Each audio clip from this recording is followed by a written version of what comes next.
नमस्कार दोस्तों, आप सभी का स्वागत है हमारे चैनल फाइनेंस विद चंद्रा में। आज के इस वीडियो में हम लोग बात करने वाले हैं ऐसे वित्तीय शब्द की जो सीधा सीधा हमारी जेब तथा हमारी ज़िंदगी पर असर डालती है, और वह है रेपो रेट। रेपो रेट क्या है, यह कैसे काम करते हैं और इससे आपकी ईएमआई कैसे प्रभावित होती है, सब कुछ जानेंगे इस वीडियो में। तो अंत तक हमारे इस वीडियो में बने रहिए। वाणिज्यिक बैंक जैसे कि एसबीआई, एचडीएफसी, आईसीआईसीआई बैंक अपनी अल्पकालिक जरूरतों के लिए आरबीआई यानी कि भारतीय रिजर्व बैंक से उधार लेते हैं। इसके लिए बैंक अपनी गवर्नमेंट सिक्योरिटीज यानी कि सरकारी प्रतिभूतियां भारतीय रिजर्व बैंक के पास गिरवी रखती है। रेपो का मतलब है रिपर्चेज ऑप्शन यानी कि फिर से खरीद कर बेचने का विकल्प। सरल शब्दों में, जब बैंक को पैसे की कमी होती है तो वह रेपो रेट पर भारतीय रिजर्व बैंक से लोन लेते हैं।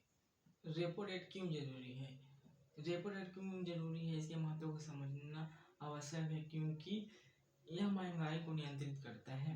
महंगाई बढ़ रही होती है तो आरबीआई रेपो रेट बढ़ा देता है, जिससे बैंक आरबीआई से महंगे ब्याज पर लोन लेते हैं और उसके कारण आम जनता को भी महंगे ब्याज पर लोन मिलता है। नतीजा यहाँ होता है कि खर्च और निवेश कम हो जाता है, जिससे महंगाई पर भी नियंत्रण पाया जाता है। आर्थिक विकास को बढ़ाता है।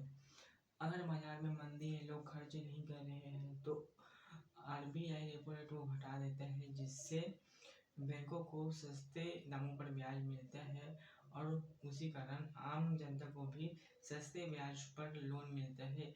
इसका कारण यह होता है कि खर्च और निवेश के विकल्प बढ़ जाते हैं और अर्थव्यवस्था को गति मिलती है। रेपो रेट का जनता पर असर।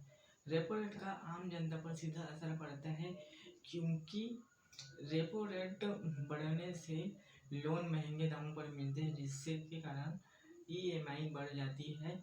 रेपो रेट घटने से लोन सस्ते दामों पर आम जनता को मिलते हैं, जिसके कारण उनकी ईएमआई घट जाती है। इसका सीधा असर car loan, home loan, personal loan पर पड़ता है। इस प्रकार रेपो रेट सिर्फ बैंकों तक सीमित नहीं है, बल्कि हर उस इंसान तक पहुंच गया है जिसने लोन ले रखा है या लोन लेने की सोच रहा है। रेट कैसे तय करता है? आरबीआई रेपो रेट तय करने के लिए मौद्रिक नीति समिति का हर 2 महीनों में बैठक लेता है। फिर उसमें रेपो रेट के अनेक फैक्टर देखे जाते हैं, जैसे कि वैश्विक बाजार, मुद्रा की स्थिति वर्तमान में क्या चल रही है, ग्लोबल मार्केट ट्रेंड, वैश्विक बाजार आदि। इन सभी फैक्टर देखे जाते हैं, उसके हिसाब से ही आरबीआई रेपो रेट तय करता है। रेपो रेट सिर्फ एक तकनीकी शब्द नहीं है, बल्कि हमारी यहाँ रोज़मर्रा की ज़िंदगी से जुड़ा हुआ है। यह हमारी ईएमआई, हमारी बचत तथा हमारे निवेश को प्रभावित करता है।